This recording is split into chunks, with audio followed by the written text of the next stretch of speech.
Creating custom fields in SkyQuota. So how do you do it? Well, it's very easy. No matter where, pretty much if you're in leads, companies, or any of the main sections, whether you're in list view, whether you're inside a record, you have a button that says custom fields, and you can create custom fields. All right, so let's create a couple.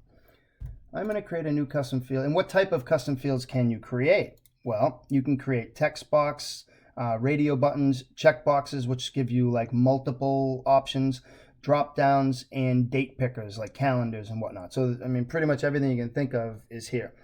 Let's keep it simple for a minute, and we'll just create a text one, okay? And we'll say, do you like our product? Question mark. And I'm going to hit save.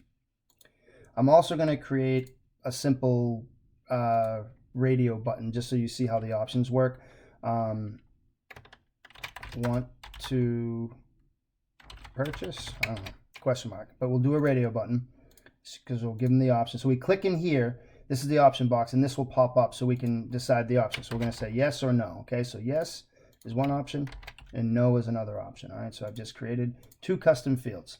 I created a text field, and I created want to purchase. All right, now look, there's a lot of different custom fields already existing here, and this is what's really cool. Each user can choose to display whichever custom fields they want and not display the ones they don't want. But the data is always preserved, and everything is thought through, and the logic is perfected. So watch how this works. I'm going to close the custom field screen, and let's pretend, so I'm logged in as me, Michael, and now I'm going to click modify because I want to, now I'm inside a company. I want to modify these custom fields. So I'm going to click modify, and let's say I do want to display these two. So I'm going to check them, and I'm going to hit save, and now here they are. All right, I could say, yes. Do you want to purchase? Yes. All right. So it's basic stuff like that. But look at this. I'm in a company, right? Let's go into the list view of a company. Well, those fields aren't there at the top. Where are they? Well, I can choose to adjust. When you're in list view, it's called adjust. When you're inside a specific record, it's called modify. So right now, I'm in the list view of all the companies, and I want to adjust my fields, and I want also adjust has both system fields and custom fields. That's the real difference. So the button adjust is a combination of system and custom, but modify is only custom fields. So anyway, we just created these two, and I want to display them. So I'm going to hit save, and now here they are.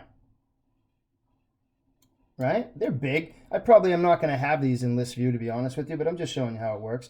But you know what? I also don't like them all the way over here to the right. So maybe I'd like to move them somewhere, right? So let's say I want this one here that's number 19 to be number 1. Watch this. I hit number 1, hit save. If I hit, and now there it is. So not only can you turn them off and on per user, you can also adjust the order in which you see them. Very customizable. Now, that was companies, right? But this actually works in each section. So let's go into leads. Different, right? Every section has its own adjust and its own modify. So I'm now inside a record, and those same custom fields are available. I just happen to not have them modified, but let's say I want them. Okay, here we go. I turn it on. Now there's no data in it, of course, because I didn't type it. But here are the fields. Maybe this one doesn't want to purchase, right? And he doesn't like the product. Okay. And that's how you create and use custom fields.